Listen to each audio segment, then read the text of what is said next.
भक्तजनों, आज नवरात्रि का तीसरा दिन माता चंद्रघटा का दिन है। आप सभी को हार्दिक शुभकामनाएं। और आज हम करेंगे श्री दुर्गा सप्तशती का चौथा अध्याय। आप सभी भक्तजन आनंद पूर्वक सुनिए और चैनल पर पहली बार आए हैं तो चैनल को सब्सक्राइब करिए। महर्षि मेधा बोले, देवी ने जब पराक्रमी दुरा आत्मा महिषासुर को मार गिराया, असुरों की सेना को मार दिया, तब इंद्र आदि समस्त देवता अपने सिर तथा शरीर को झुकाकर भगवती की स्तुति करने लगे। जिस देवी ने अपनी शक्ति से जगत व्यापत किया और जो संपूर्ण देवताओं तथा महर्षियों की पूजनीय है, उस अंबिका को हम भक्ति पूर्वक नमस्कार करते हैं। वह हम सबका कल्याण करे। जिस अतुल्य प्रभाव और बल का वर्णन भगवान विष्णु, शंकर और ब्रह्मा जी नहीं कर सके, वही चंडिका देवी इस संपूर्ण जगत का पालन करें और अशुभ भय का नाश करें। पुण्य आत्माओं के घरों में तुम स्वयं लक्ष्मी रूप हो, पापियों के घरों में अलक्ष्मी रूप हो और सतकुल में उत्पन्न होने वालों के लिए तुम लज्जा रूप होकर उनके घरों में निवास करती हो। हम उस भगवती दुर्गा को नमस्कार करते हैं। हे देवी, इस विश्व का पालन करो। हे देवी, हम तुम्हारे अचैतन्य रूप का किस प्रकार वर्णन करें। असुरों के नाश करने वाले भारी पराक्रम तथा समस्त देवताओं और दैत्यों के विषय में जो तुम्हारे पवित्र चरित्र है, उनको हम किस प्रकार वर्णन करें। हे देवी, त्रिगुणात्मिका होने पर भी तुम संपूर्ण जगत की उत्पत्ति का कारण हो। हे देवी, भगवान विष्णु, शंकर आदि किसी भी देवता ने तुम्हारा पार नहीं पाया। तुम सबकी आश्रय हो। यह संपूर्ण जगत तुम्हारा ही अंश रूप है, क्योंकि तुम सबकी आदिभूत प्रकृति हो। हे देवी, तुम्हारे जिस नाम के उच्चारण से संपूर्ण युगों में सब देवता तृप्ति लाभ कहते हैं, वह स्वभाव तुम ही हो। इसके अतिरिक्त तुम पितरों की तृप्ति का कारण हो, इसलिए सबको आप श्रद्धा कहते हैं। हे देवी, वह विद्या जो मोक्ष की देने वाली है, जो अचैतन्य महाज्ञान स्वरूपा है, तत्वों के सार को वश में करने वाले, संपूर्ण दोषों को दूर करने वाले, मोक्ष की इच्छा रखने वाले मुनिजन जिसका अभ्यास करते हैं, वह तुम ही हो। तुम वाणी रूप हो, दोष रहित रिंग, यजुर्वेदों की एवं उद्गीत और सुंदर पदों के पाठ वाले सामवेद की आश्रय रूप हो। तुम भगवती हो। इस विश्व की उत्पत्ति एवं पालन के लिए तुम वार्ता के रूप में प्रकट हुई हो और तुम संपूर्ण संसार की पीड़ा हरने वाली हो। हे देवी, जिससे सारे शास्त्रों को जाना जाता है, वह मेधा शक्ति तुम ही हो। दुर्गम भवसागर से पार करने वाली नौका तुम ही हो। लक्ष्मी रूप से विष्णु भगवान के हृदय में निवास करने वाली, भगवान महादेव के द्वारा सम्मानित गौरी देवी तुम ही हो। मंद मुस्कान वाले, निर्मल पूर्ण चंद्रबिंब के समान और उत्तम सुवर्ण की मनोहर क्रांति से कमनीय तुम्हारे मुख को देखकर भी महिषासुर क्रोध में भर गया। ये बड़े आश्चर्य की बात है। और ये देवी, तुम्हारा यही मुख जब क्रोध से भर गया तो उदय काल की चंद्रमा की भांति लाल हो गया, तनी हुई भौं के कारण विकराल रूप हो गया। उसे देखकर भी महिषासुर के शीघ्र प्राण नहीं निकल गए। यह बड़े आश्चर्य की बात है। आपके कुंपित मुख के दर्शन करके भला कौन जीवित रह सकता है। हे देवी, तुम हमारा कल्याण के लिए प्रसन्न हो। आपके प्रसन्न होने से इस जगत का अभ्युदय होता है। जब आप क्रोधित हो जाती हो तो कितने ही कुलों का सर्वनाश हो जाता है।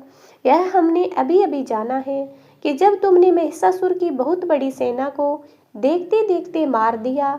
हे देवी, सदा अभ्युदय प्रताप देने वाली तुम जिस पर प्रसन्न हो जाती हो, वही देश में सम्मानित होते हैं। उनके दान यश की वृद्धि होती है, उनका धर्म कभी शिथिल नहीं होता और उनके यहाँ अधिक पुत्र पुत्रियां नौकर होते हैं।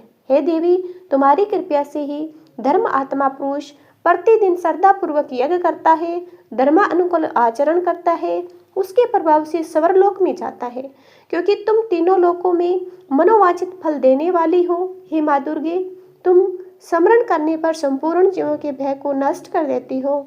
सितर चित्त वालों के द्वारा चिंतन करके उन्हें और अंतित मंगल देती हो। हे दारिद्र दुख नाशनी देवी, तुम्हारे सिवा दूसरा कौन है। तुम्हारा चित्त सदा दूसरों के उपकार में लगा रहता है। हे देवी, तुम शत्रुओं को इसलिए मारती हो कि उनके मरने से दूसरों को सुख मिलता है, वह चाहे नरक में जाने के लिए चिरकाल तक पाप करते रहे हो, किंतु तुम्हारे साथ युद्ध करके सीधे स्वर्ग को जाएं, इसलिए तुम उनका वध करती हो। हे देवी, क्या तुम दृष्टिपात मात्र से समस्त असुरों को भस्म नहीं कर सकती? अवश्य कर सकती हो, किंतु तुम्हारा शत्रुओं को शस्त्रों के द्वारा मारना इसलिए है कि शस्त्रों के द्वारा मरकर वे स्वर्ग को जाएं। इस तरह से हे देवी, उन शत्रुओं के प्रति भी तुम्हारा विचार उत्तम है। हे देवी, तुम्हारे उग्र खड्ग की चमक से, त्रिशूल की नोक से, क्रांति की किरणों से असुरों की आंखें फूट नहीं गई। उसका कारण यह था कि किरणों से शोभायमान तुम्हारे चंद्रमा के समान आनंद प्रदान करने वाले सुंदर मुख को देख रहे थे। हे देवी, तुम्हारा शील बुरे वृत्तांत को दूर करने वाला है। सबसे अधिक तुम्हारा रूप है, जो न तो कभी चिंतन में आ सकता और न ही जिनकी दूसरे से कभी तुलना ही हो सकती। तुम्हारा बल पराक्रम शत्रुओं का नाश करने वाला है। इस तरह तुमने शत्रुओं पर दया प्रकट की है। हे देवी, तुम्हारे बल की किसके साथ बराबरी की जा सकती है?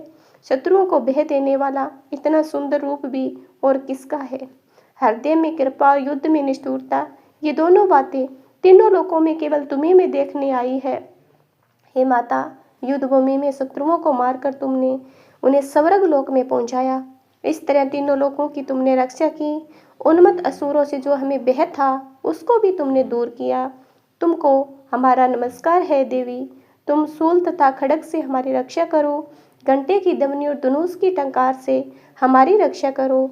हे चंडिके, आप अपने शूल को घुमाकर पूर्व पश्चिम उत्तर दक्षिण दिशा में हमारी रक्षा करो। तीनों लोकों में तुम्हारे सौम्य रूप है, घोर रूप है, उनसे हमारी रक्षा करो। इस पृथ्वी की रक्षा करो।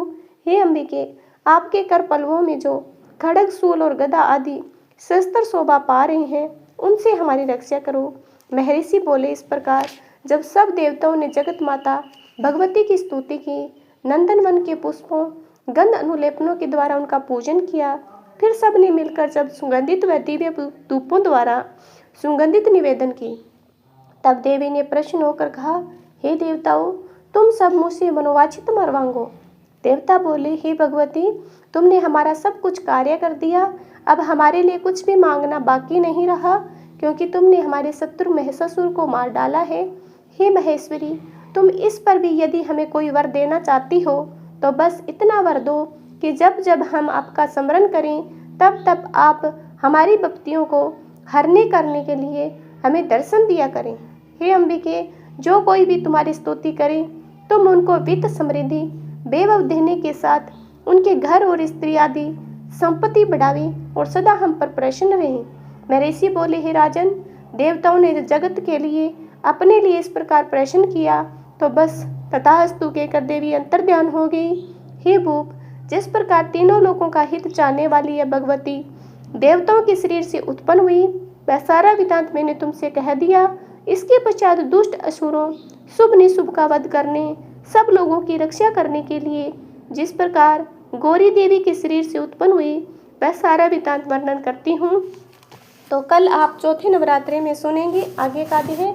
इससे पहले सारे भक्तजन कमेंट में जय माता दी लिखना और चैनल को सब्सक्राइब करना न भूलें।